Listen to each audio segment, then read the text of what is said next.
And they remind us that during this lifetime, what we consider to be the greatest challenges of our lives will be the catalysts that carry us into the greatest expressions of human potential, what it means to be human. We'll explore these in greater detail through the science of compassion and the idea that we're moving collectively towards this rare moment in human history. It's fascinating to me, almost universally, as we go through ancient traditions, the calendars and the texts, they all point to now. The Mayan calendar, for example, by some accounts, this calendar marks periods of time over 18,000 years ago with tremendous accuracy. And the calendar stops now. It actually ended in July of 1992. The Mayan calendar suggests that between July of 1992 and December of 2012, we're living a time the Mayans called no time. And during this 20-year window, the changes within our world and the changes within our bodies will forever redefine what our world and our bodies look like and how we experience them in this lifetime. Now, I asked a Mayan holy man, if they had the technology to develop these systems of timekeeping with such accuracy then, why do they stop now? Why don't we have a new system of timekeeping from this point forward? And the holy man laughed at me. And he said, don't even try to develop a new system of timekeeping, because by the end of this 20-year window, you will never perceive time the same again. Many people throughout the world, this isn't just a Western phenomenon, as we travel throughout the world, they have a sense that time is speeding up, like time is collapsing. Well, what we now know, what our life scientists say to us, is that our body measures time by tuning itself to the heartbeat of Mother Earth. And now our own scientists have documented that that heartbeat is increasing. This is that base resonance that we just spoke of. It is increased at least from 7.8 beats per second, or 7.8 cycles, to at least 9, maybe 11 cycles per second. So to our bodies, time is speeding up, and apparently that is one of the parameters that will continue through this cycle. So the holy man said, don't even try to build a new calendar, because you'll never perceive time the same again. The Egyptian traditions. On the west bank of the Nile River, about 60 miles outside of Luxor, is a magnificent temple, the Temple of Hathor, in the village of Dendara. And in one of the little chambers, a very ordinary looking little chamber with a low ceiling, it's only about 5 feet tall is the ceiling, there is the representation. It's the first time we see what today we call the calendar of the zodiac in its entirety, where all the zodiac signs are indicated and the precession of the equinoxes is actually mapped out for us. And it's on this Egyptian calendar that marks cycles of time going back over 40,000 years. This calendar actually says that we're completing now an age that we know as the Piscean age and moving into an age that we call the Aquarian age. And people ask me all the time as I'm doing programs and lectures, they say, well, this great shift that we're talking about, exactly what year does it happen? And we can't really answer that any longer because we really don't even know what year this is. There's an interesting phenomenon that occurred when we went from the Roman calendar into the systems of timekeeping that we're using today. There wasn't a clean transition.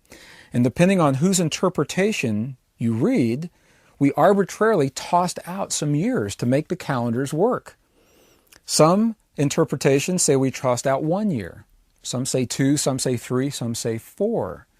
So maybe this is 1998, maybe it's 1999, maybe this is 2000 or 2001. And this brings up a very interesting point, and this is the reason I'm sharing it now. From my perspective, and again, I'm an optimist, I believe this is a healthy, natural process we're living.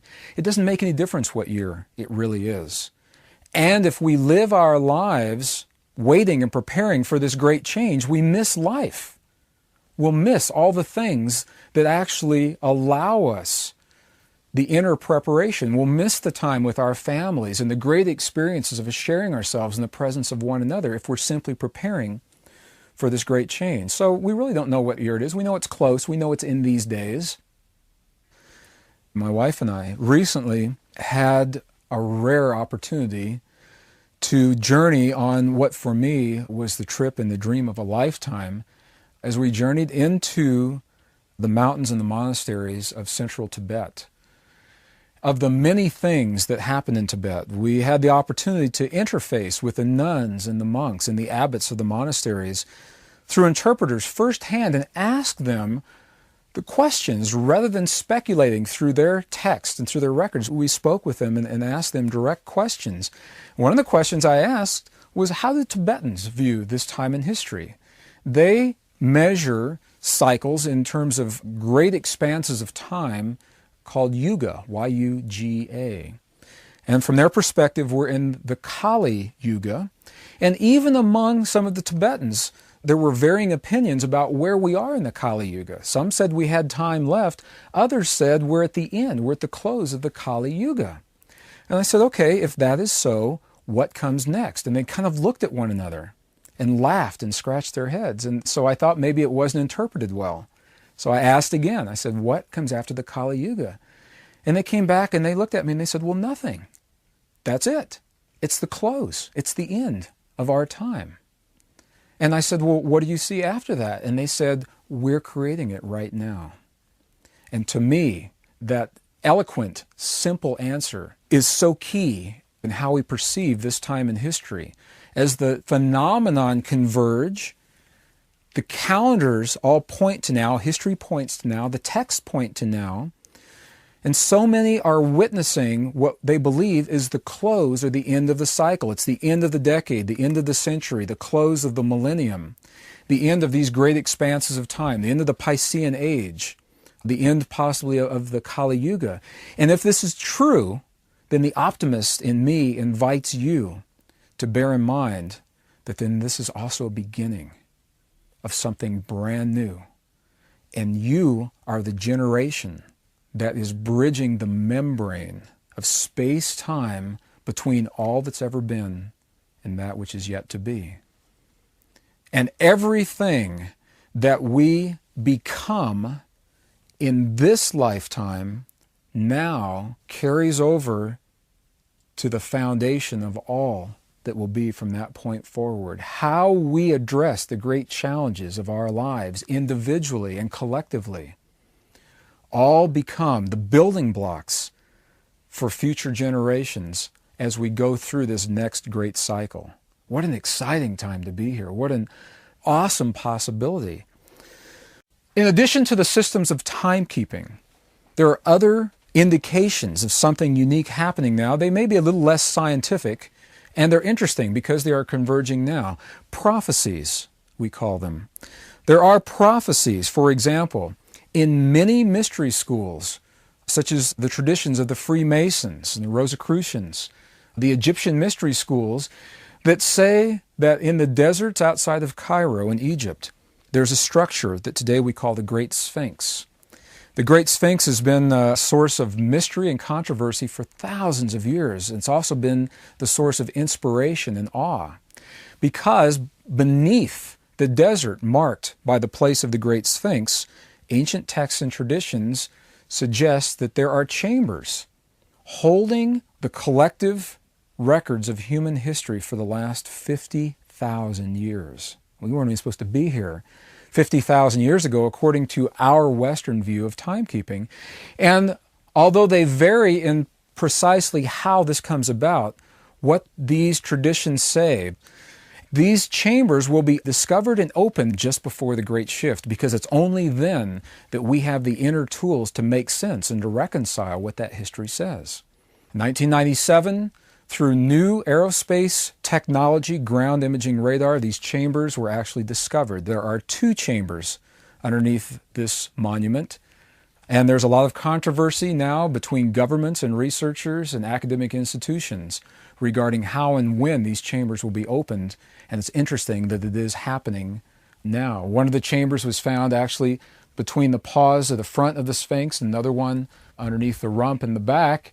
And the doorways into these chambers have actually been excavated, although we're told that no one has actually entered into the main portions of the chambers. The moment that happens, we will never view ourselves the same again. That's the value, I believe, of this great prophecy. The moment that we witness the collective history of humanity for the last 50,000 years, never again will we be Egyptian and American and Chinese and Russian, or black and Native American and white. From that moment forward, we're human with a collective history and moving collectively toward something brand new. There are other prophecies, and certainly prophecies aren't scientific. It's interesting because they are insights into this time in history. There's a prophecy in the traditions of the Lakota Sioux called the prophecy of the white buffalo, and to me this is one of the most touching and one of the most beautiful prophecies. It came to the Lakota over 300 years ago in a vision that they had as a tribe. They asked the question, how will we know when this great change is upon us? And in the vision, they were told, you will know by a sign, and one of the signs will be the birth of a white female buffalo. She will not be an albino, she will be a white buffalo. Well, in 1994, a white female buffalo was birthed in the tribe of the Lakota Sioux in the location. And part of the prophecy said that within 3 days of her birth, the male who sired her would die. And that his death would signify the death of the patriarchal societies that brought us to this point in history. And that her birth, the birth of the white female, would signify the birth of the matriarchal societies that would carry us through the great change. Well, sure enough, 3 days after the birth of the white buffalo, and by the way, her name is Miracle, 3 days after the birth of Miracle, the male who sired her did die, and the autopsies showed that he died of an aneurysm in his brain. And that began to open some eyes of even the skeptics who said, you know, this is maybe more than coincidence that this is happening. Well, the second part of the prophecy is what is so beautiful and so interesting, because the prophecy goes on to say that Miracle, being born white, will go through 4 color changes in her lifetime, signifying the 4 root races of the earth. And when she comes back to white, when she comes back full cycle, that will be the time of the great change. And since that time now, Miracle has gone from white to black, from black to red, and from red to yellow.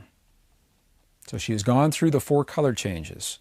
So again, it's not scientific, it's interesting because these things are all converging on this time in history. The Hopi traditions, many of them are being shared openly now outside of tribal circles. They've been kept secret for hundreds of years. Also indicate that this time in history, the earth has lived 4 previous worlds. We're living in the 5th and we're about to go into the 6th world of the Hopi. Or some say that we've lived in 4 previous dreams. We're living in the 5th dream and the dream is about to change. Even the Christian traditions prior to 1700 years ago, when these texts were removed, identified this time in history. And now the great change in Christian traditions has become the time of judgment. Isn't that interesting how it works that way? Rather than going from the great change of opportunity, it's become the time of the great judgment, where we look back on how we've lived our lives in the past and use that as the guide for what changes in the future. Well, the ancient Essenes perhaps have some of the clearest records, and those records primarily are found in the caves along the Dead Sea, what became known as the Dead Sea Scrolls. And many of these traditions detail what we can expect to see happen at this time in history. And there's a common thread among all of these, whether we're talking about the Essenes or whether we're talking about the prophecies of the Hopi, the Lakota Sioux, the Cherokee, the Navajo, the Tibetans, the Mayans.